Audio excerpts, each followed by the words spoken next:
Thank you for joining us. State and local law enforcement are trying to make some sense of a high-speed chase and crash that injured a deputy and killed an innocent bystander. Tonight we have learned the identity of the man police say was behind the wheel of that vehicle. The Highway Patrol says it was John William Kennedy who was driving the vehicle that crashed into a Greenville County firefighter's motorcycle, killing him.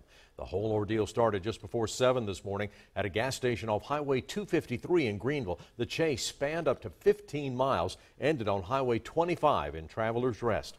The sheriff says the suspect drove straight toward a deputy who fired shots. The truck hit him, then took off. Another deputy tried to pull over the truck on Poinsett Highway, and a chase began up Highway 25 north. According to the sheriff, deputies called it off when the suspect drove into the southbound lanes heading the wrong way.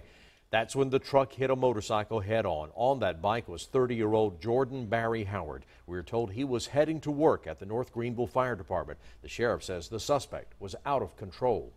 Shows that he was extremely reckless. He had already tried, not only tried, but actually struck one of our deputies with a car, or his truck, injured our deputy, and continued on, I guess you could call it a wild high-speed chase, refusing to stop for our deputies. It's a shock. It's surprising. Now, the suspect is still in the hospital this evening. The deputy hit by the truck suffered minor injuries. He is expected to be okay. The sheriff says that deputy will be on administrative duty when he returns to work Monday. Deputies also arrested a second suspect, Ashley Tate Moore. This is video of his bond hearing this afternoon in Greenville County. He's charged with having a stolen truck that originally started the chase. His bond was set at $20,000. Deputies are still trying to figure out how Moore and the other suspect are connected. While under the shadow of a flag and a cross, Lieutenant Jordan Howard's his turnout gear is part of a memorial outside the North Greenville Fire Department. Fellow firefighters tell us his loss is huge. Of course, they're not just co-workers. These guys are family. Tonight, they talked to 7 on Your Side's Addie Hampton about Howard's life legacy and the importance of this brotherhood.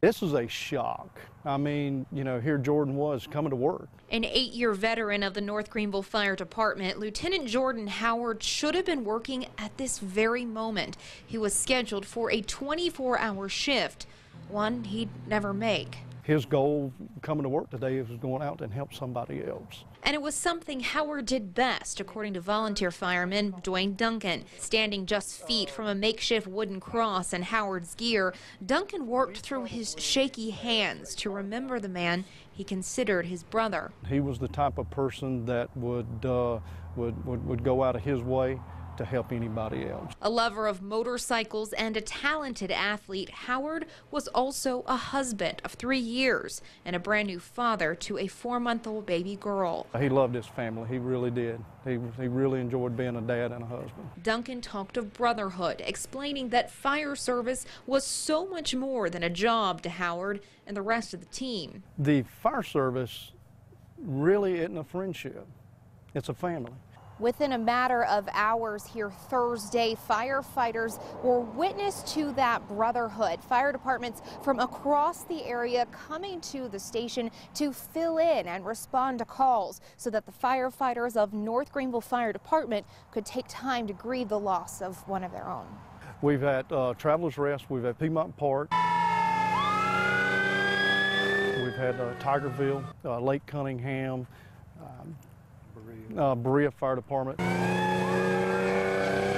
That's overwhelming. That's overwhelming to us. They know things will never be the same. They say Jordan Howard left that kind of legacy, the kind that makes people want to be better, love harder, and find the special in every person they reach. I think that we've got a room full of special people in there going, they're here, I think everything's going to be okay. In Travelers Rest, Addie Hampton, 7 on Your Side. In the coming days, the North Greenville Fire Department will be setting up a trust fund. That is because Jordan Howard has left behind a little 4-month-old baby. For more information on how to donate, head to our website. That's WSPA.com.